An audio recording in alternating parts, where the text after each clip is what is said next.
Halo semuanya, welcome back to Chips Channel. Di sebelah saya sudah ada Wuling Bingo EV. Ya, kali ini kita dapat pinjaman lagi dari Wuling Arista Jalan HR Muhammad, Surabaya. Ini adalah mobil EV keduanya Wuling. Bentuknya masih, ya kalian tahu sendiri, REV Cute. Yang ini, buat saya sih ini lebih cute lagi. Modelnya retro modern, bulat-bulat semua. Lampunya ini juga sudah dilengkapi dengan full teknologi LED, sudah menggunakan lampu proyektor. Dan karena ini mobil EV, jadi di depan ini tampaknya polos gini aja.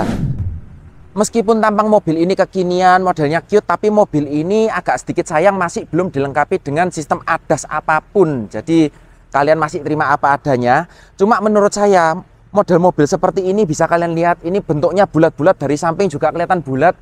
Mengingatkan saya akan mobil-mobil seperti Nissan March atau Fiat. Jadi sebetulnya kalau ini mobil dengan mesin combustion mungkin akan menjadi mobil hobi. Tapi entahlah kalau untuk mobil listrik seperti ini. Mungkin teman-teman bisa komen-komen apakah mobil listrik bisa menjadi mobil hobi atau mobil icon. Karena ini mobil listrik, jadi ini bukan ruang mesin ya. Jadi untuk elektrikalnya di bagian atas ini belum ada peredamnya. Untuk baterainya sendiri, mobil ini ada dua pilihan. Jadi ada yang long range, itu baterainya 31,9 kWh. Sedangkan untuk yang premium range, dia baterainya di 37,9 kWh. Jarak tempuhnya sendiri untuk yang long range 333 km. Sedangkan yang premium range, dia diklaim mencapai 410 km. Sedangkan untuk kecepatan maksimal diklaim untuk yang premium 125 km per untuk yang premium range 130 km per jam, sedangkan untuk yang long range 125 km per jam. Bagaimana dengan tenaganya? Ada sedikit perbedaan. Mereka sama-sama di 65 HP, sedangkan untuk yang long range dia torsinya sedikit lebih besar di 130 Nm, sedangkan untuk yang premium range malah agak sedikit turun di 125 Nm.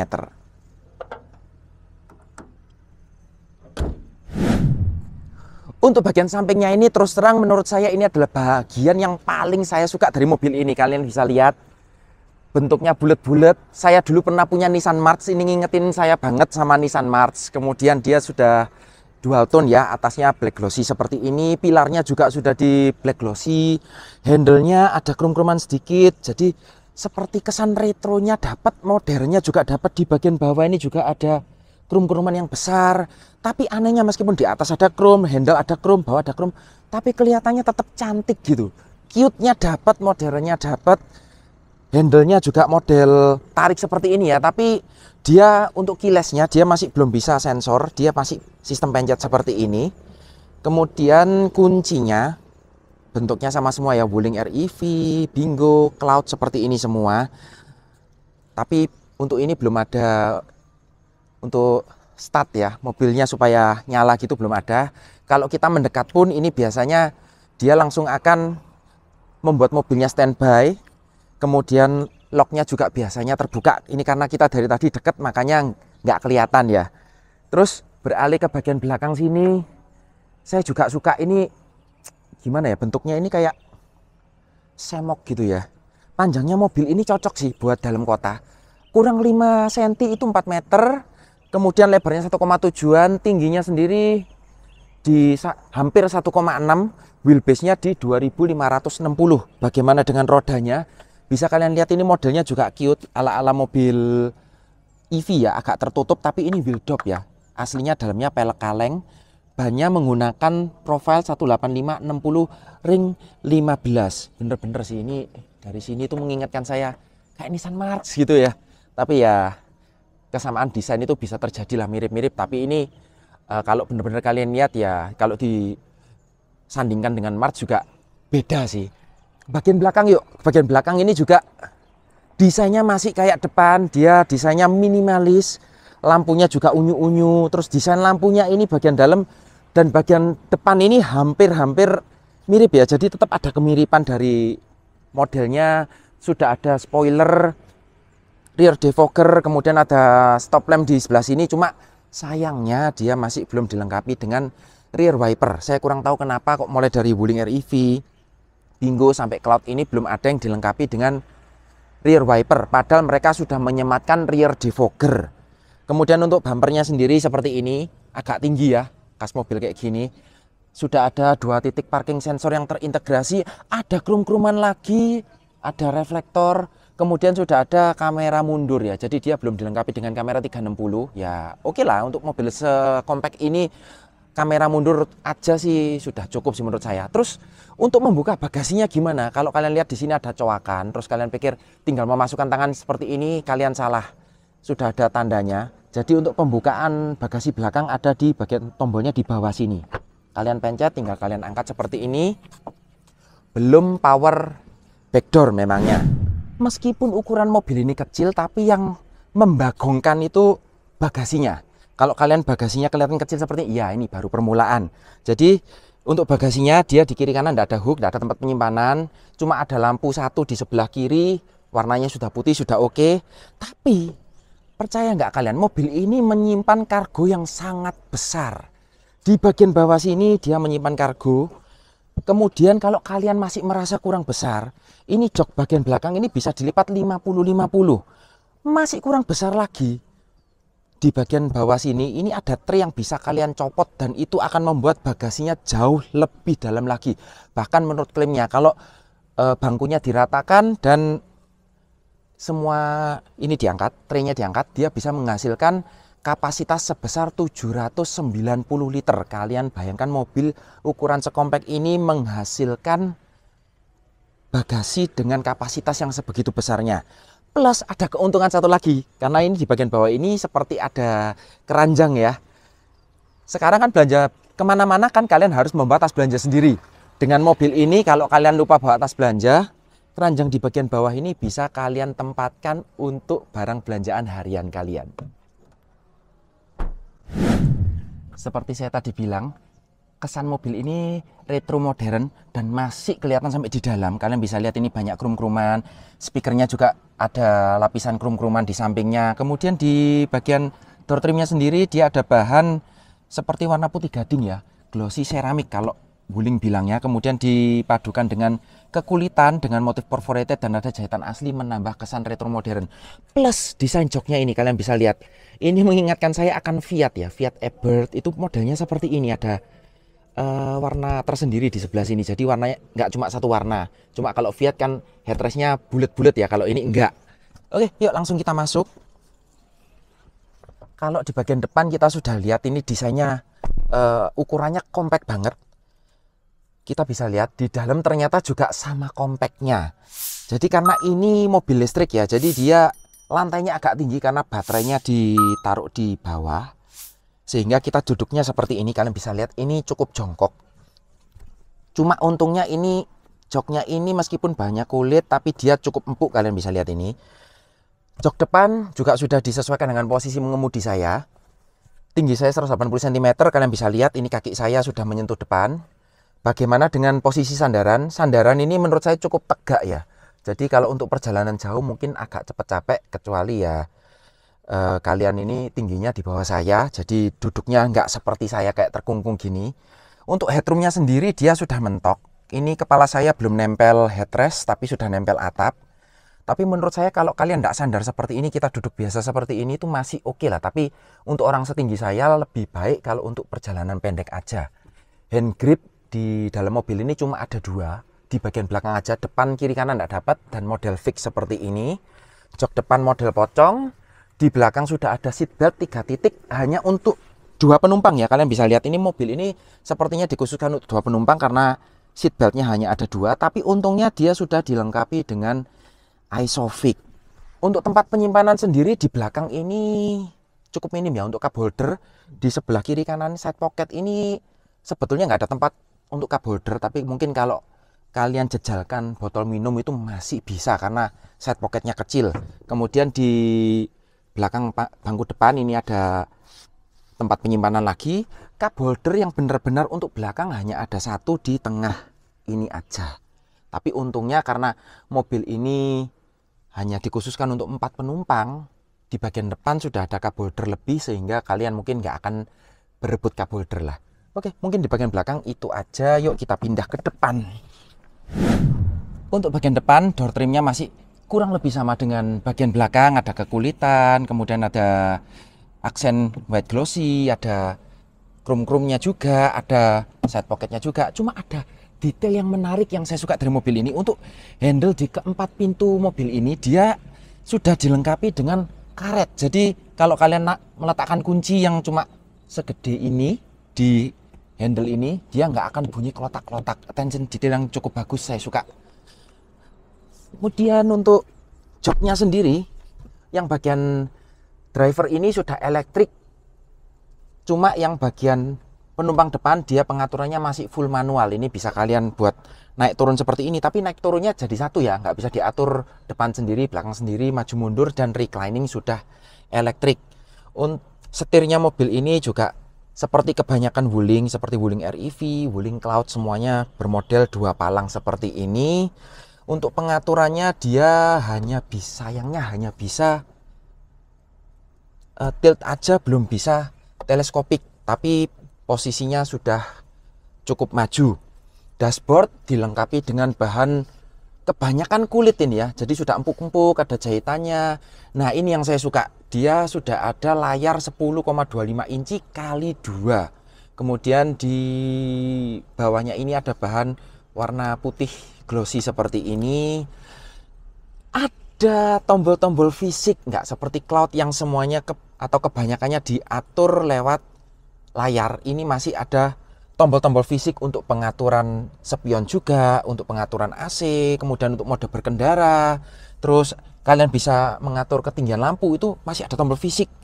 Di bagian bawah AC-nya ini mengingatkan kita kan mobil-mobil tahun 70-an mungkin ya, yang menggunakan bahan chrome. Sebetulnya bagus, cuma kalian bisa lihat karena AC-nya dingin banget sih ini.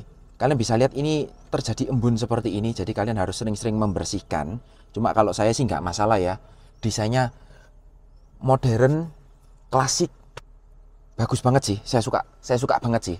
Terus terang kalau dibandingkan dengan REV ataupun Wuling Cloud, saya paling suka desain dashboardnya mobil ini karena retro modern. Di bagian bawah ada hook untuk gantungan, kemudian ada untuk charging ya, USB. Di bagian bawah polos aja seperti ini. Kemudian untuk glove boxnya ini nggak terlalu besar tapi sudah soft opening. Di bagian tengah konsolnya pendek. Ini ada tempat untuk mungkin meletakkan HP ya. Ini agak dalam tapi tipis mungkin untuk HP. Kemudian transmisinya model putar seperti ini. Sudah electric parking brake, auto hold. Nah, di sini sudah dilengkapi 2 cup holder lagi. Jadi mungkin 3 dari kalian akan mendapatkan minuman di mobil ini. Ke bagian atas untuk sun visor, kiri kanan sudah ada vanity mirror tapi masih belum ada lampunya. Untuk card holder di sisi sebelah kanan aja. Lampunya mirip kayak yang di Wuling Cloud, warnanya putih susu seperti ini. Ini untuk hazard. Kemudian nah ini kekurangannya satu lagi. Spion tengah ini belum elektrokromatik dan tidak bisa diatur day night view. Mungkin itu aja. Oh ya, seatbeltnya 3 titik tapi tidak bisa diatur ketinggiannya. Mungkin itu aja. Yuk langsung kita coba jalan mobil ini aja. Belum kita jalan ya, ada satu yang unik di mobil ini dan saya baru sadar. Tadi iseng-iseng kita nyoba. Buat kalian yang suka kepanasan atau gampang kepanasan, kalian cocok banget dengan mobil ini. Ini AC 1, fan 1 ini sudah dingin, ini berembun kalian lihat. Tapi ternyata mobil ini untuk AC-nya kecepatan maksimalnya itu bisa sampai 9 loh. Kalian bisa dengarkan mungkin ini betapa kencangnya suara dari hembusan AC. Jadi cocok buat kalian yang anti kepanasan. Teman-teman, sekarang kita udah nyoba di jalan kecil yang pertama. Untuk ukuran mobil sekompak ini nggak masalah banget. Kalian lihat ini lalu lintasnya padat dan dikemudikannya ini mudah banget. Meskipun spionnya ini nggak bisa dilipat secara elektrik, masih manual, tapi kalian bisa lihat ini gampang banget sih. Meskipun cukup lebar, ini mobil ini lebarnya 1,7 meteran, tapi dibawa jalan sempit gini mudah banget sih. Mungkin terbantu dari visibilitasnya. Kalian bisa lihat ini visibilitas depannya gede banget. Pilar A-nya tipis, nggak tebel juga. Kaca samping, kaca belakang pun itu gede-gede. Jadi sangat membantu visibilitas kita ya. Terus kalian kalau lihat ini spion tengah ini kecil seperti ini, mungil, imut-imut. Ternyata ini agak cekung, jadi kita ngelihat ke belakang itu lebar jelas banget. Awalnya sih saya agak pesimis, tapi setelah nyoba di jalan, wow. Untuk ke belakangnya lihat spion pun oke. Spion kiri kanan juga visibilitasnya oke. Ditambah lagi ini jok sudah saya posisikan paling rendah ya. Ini joknya ini posisinya cukup commanding. Plus dashboard yang desainnya rendah, ini bantu visibilitas banget. Untuk posisi duduk masih nggak ada masalah, meskipun setirnya ini hanya bisa diatur secara tilt aja. Sudah cukup maju, kalian bisa lihat ini posisinya cukup enak. Supportnya ini juga cukup menopang, cuma memang untuk yang paha ini menurut saya agak kurang tinggi ya, kurang nopang sedikit. Dan posisi duduknya ini agak ada canggungnya sedikit karena tidak ada footrest. Meskipun di sini lowong enak banget, kalian bisa terserah kalian mau melebarkan kaki kalian seperti ini atau gimana. Cuma kalau kita posisi nyetir gini, kalau ada footrest akan lebih nyaman lagi sih. Mungkin kurangnya itu aja. Terus untuk suara kebisingan kabin, untuk suara samping ini masih cukup masuk, tapi nggak yang lebay, cuma ya masih terdengar lah. Sempat saya kira tadi ada yang kurang rapat, tapi memang seperti itu, tapi masih cukup oke. Suara kolong ini sepertinya peredamannya justru lebih baik daripada samping kalau saya bilang ya, karena ini mobil EV, nggak ada suara mesin. Dari tadi saya coba ini sepertinya peredamannya lebih bagusan yang untuk road noise. Suspensinya ini kita lewat polisi tidur barusan, cukup empuk tapi travelnya nggak terlalu panjang ya, jadi travel suspensinya sepertinya pendek. Masih terasa empuk tapi ada kerasnya juga. Ini mungkin karena suspensinya travelnya nggak terlalu jauh itu. Meskipun kalian lihat ini mobil ini sudah tampangnya kekinian, sudah dilengkapi dengan dua layar yang ukurannya cukup besar, tapi mobil ini didesain sepertinya untuk mudah digunakan karena masih banyak tombol-tombol fisik. Seperti ketika kalian mau mengatur AC, kalian bisa lewat sini, atau kalian sebetulnya juga bisa lewat layar ini. Tapi dengan adanya tombol fisikal seperti ini sih memudahkan banget ya, khususnya untuk orang-orang yang agak gagap teknologi. Kemudian untuk pengaturan di sini masih simpel aja.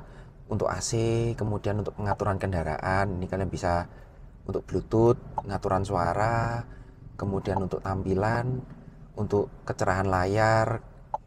Lalu untuk sistem seperti ini aja masih cukup simpel. Kemudian untuk radio, ini untuk sambungan Bluetooth masih simpel karena masih belum ada pengaturan ADAS dan kawan-kawannya. Di instrumen klasternya sendiri ini juga informasinya cukup lengkap.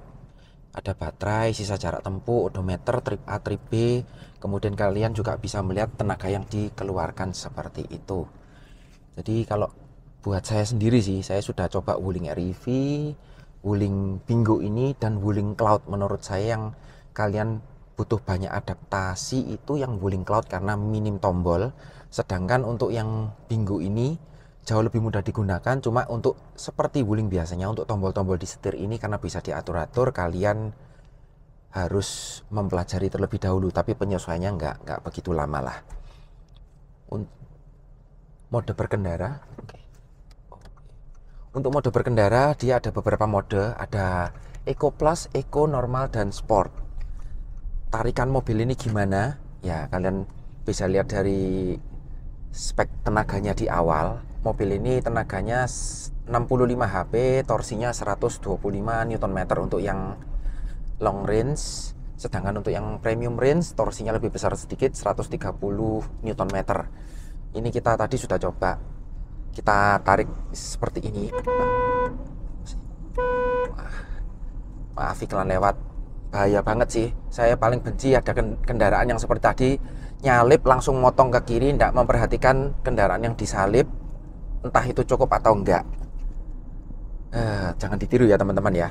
Nah, tarikan mobil ini beda dengan Wuling Cloud yang bak serigala berbulu domba. Kayaknya tampangnya culun tapi tarikannya langsung jambak. Ini agak mirip dengan REV tapi lebih narik lagi. Jadi tarikannya kalau boleh dibilang itu agak ngiring ya. Tapi masih cukup terasa G-force-nya bila kita bandingkan dengan REV. Kalau REV itu bener-bener nggak kerasa sih tarikannya. Kalau ini masih terasa, apalagi kalian kalau pakai mode yang sport. Ini tadi kita cobanya mode normal aja udah lebih dari cukup sih. Nah, buat teman-teman yang suka keliling-keliling dalam kota, baterainya ini lebih dari cukup sih untuk keliling keluar dalam kota. Bahkan menurut saya ini kalau untuk pelesiran ke luar kota, misalkan kalau ini posisi di Surabaya ya, kalian pergi ke Batu atau kalian pergi ke Trawas, Tretes itu masih cukup baterainya, masih cukup aman. Kalau untuk Tretes harusnya pulang pergi baik varian long range maupun yang premium range itu sangat aman. Kita udah dapat jalan yang hari ini lowong banget. Seperti biasa kita akan coba di kecepatan 40 km per jam. Kita pengen lihat handlingnya mobil ini.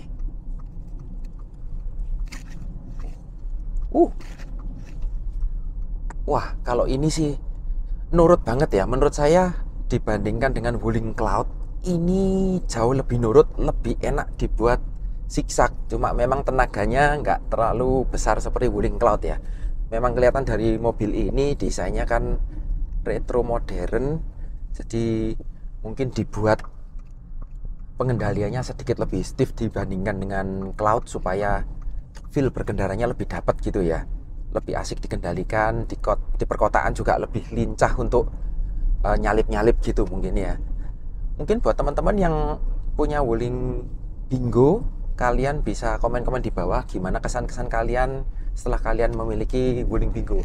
Kalau saya nyoba ini baru sebentar sih, asik sih rasa mengemudinya. Ini saya suka banget sih. Terus terang dibandingkan dengan REV, Cloud sama Bingo ini, rasa mengemudi yang paling saya suka Bingo ini karena mobilnya lincah. Kalau Cloud kan lebih ke arah kenyamanan ya. Mungkin untuk cruising jarak jauh saya akan lebih pilih Wuling Cloud. Tapi kalau untuk perkotaan pasti saya pilih ini. Seperti biasa teman-teman, sudah ngulas mobil ini, nggak afdol dong rasanya kalau kita nggak ngepoin mengenai mobil ini. Nah, sekarang sudah ada teman-teman dari pihak Wuling Arista HR Muhammad, tapi apapun yang kalian lihat dari video ini tidak ada intervensi sedikit pun dari pihak Wuling Arista HR Muhammad Surabaya. Ya, mungkin bisa minta tolong Mbak Sierra masuk ke video. Halo, apa kabar? Ketemu lagi. Nah, hari ini kebetulan kan bahas Wuling Bingo EV. Mungkin bisa dijelaskan ke teman-teman garansi apa, mungkin ada promo atau ada paket kredit. Mungkin ada teman-teman yang minat ketika lihat video ini mungkin bisa dijelaskan. Ya, siap. Oke. Untuk Bingo ini, untuk bulan ini kita ada lifetime garansi, itu masih berlaku. Kemudian untuk leasingnya kita ada DP 0% tetap ada. Dan juga lifetime garansi tentu saja. Dan khusus untuk Bingo kita ada free maintenance sampai dengan 15 tahun atau sama dengan 150.000 kilometer. Gitu kok. Terus kalau misalkan ini pindah ke pemilikan untuk garansi baterai kan dengar-dengar lifetime-nya hanya untuk first ownership. Betul. Ya. Nah, sedangkan mungkin teman-teman banyak tanya kalau misalkan untuk yang pemakai berikutnya itu ada garansi berapa lama? Oh siap. Kalau pemakai berikutnya tetap ada garansi, tapi hanya 8 tahun aja. Jadi lifetime-nya sudah hangus. Untuk kilometer mungkin ada 8 tahun atau mungkin berapa kilometer? Kalau kilometernya itu Mungkin dengar-dengar 160.000 kalau nggak salah ya. sekitaran 160 ribuan ya, Oke, sekitar oke. itu ya. Oke, mungkin itu dulu dari Siap. saya. Mungkin saya lanjut review dulu. Siap. Terima kasih untuk waktu dan Siap. kesempatannya. Ya, buat teman-teman yang minat dengan mobil di belakang saya bisa langsung hubungi Mbak Sierra. Nomor teleponnya akan kita cantumkan di video ini. Juga nanti ada Instagramnya akan kita cantumkan di video ini. Buat teman-teman yang mau beli mobil ini dalam kondisi second, kalian juga jangan takut karena masih ada garansi baterainya walaupun berkurang ya. Kalau yang first ownership lifetime, kalau yang second hand itu masih digaransi sampai 8 tahun. Teman-teman asik. Bener-bener asik sih ini dikemudikan di dalam kota. Visibilitasnya oke, tarikannya memang nggak begitu meledak-ledak, tapi masih ada aja sih tenaganya. Kemudian kalau kita siksakin juga mobilnya masih nurut. Memang nggak terlalu empuk, tapi masih cukup nyaman lah untuk suspensinya. Fitur-fiturnya pun juga dibuat untuk mudah kita gunakan. Kalau kalian berpikir, wah sayang sekali nggak ada segini-gini. Kalau kita pikir-pikir sebetulnya seberapa sering sih kita menggunakan sistem ADAS? Toh ini mobil kecil, yang kalian lihat spion aja seharusnya sudah cukup. Kemudian kalau kita ngomongin lagi lebih jauh untuk sistem adaptif cruise control, kapan sih kalian pakai? Jadi menurut saya mobil ini masih oke banget. Modelnya juga kalau mobil bensin ya seperti yang saya bilang tadi, ini seperti mobil hobi ikonik gitu modelnya. Kalau saya sih yes untuk mobil ini kalau pemakaian dalam kota atau sedikit pelesiran keluar kota. Terima kasih buat Wuling Arista HR Muhammad Surabaya yang sudah memberikan kita kesempatan untuk mengulas mobil ini. Terima kasih buat teman-teman yang sudah nonton video kita sampai akhir. Jangan lupa dukung kita terus agar kita tetap semangat untuk membuat video, karena akhir-akhir ini entah kenapa viewers kita cukup turun. Kalau kalian suka dengan video kita, tekan tanda jempol ke atas. Jangan lupa subscribe channel kita, aktifkan tanda lonceng notifikasi untuk mengetahui video-video terbaru dari kita. Share video kita sebanyak-banyaknya. Jangan lupa juga untuk follow Instagram, Facebook, TikTok dari Chips Channel. Saya Christian pamit undur diri. Mohon maaf apabila ada salah kata-kata, salah perbuatan, atau ada sesuatu yang kurang berkenan bagi kalian semua. Sampai jumpa di video-video berikutnya.